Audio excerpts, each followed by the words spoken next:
Welcome to your daily dose of dividend.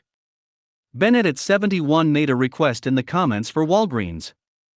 Thank you Bennett71 for the suggestion. Let's take a look.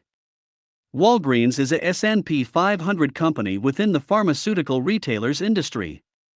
The stock price has underperformed the S&P 500 index over the last 10 years, even with dividends reinvested. Let's briefly analyze some key fundamentals.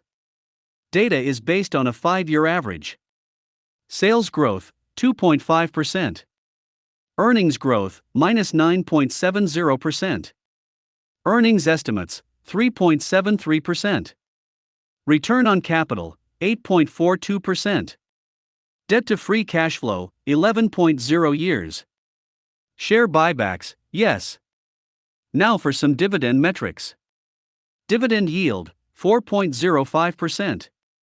Payout ratio, 34.43%. Growth rate, 5.05%. Growth years, 7 years. That gives Walgreens 3 out of 10 points.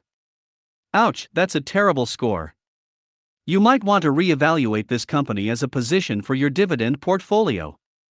Based on historical multiples and future estimates, Walgreens is modestly undervalued. What's your thoughts on Walgreens in a dividend portfolio? Feel free to make a stock request in the comments regarding future videos.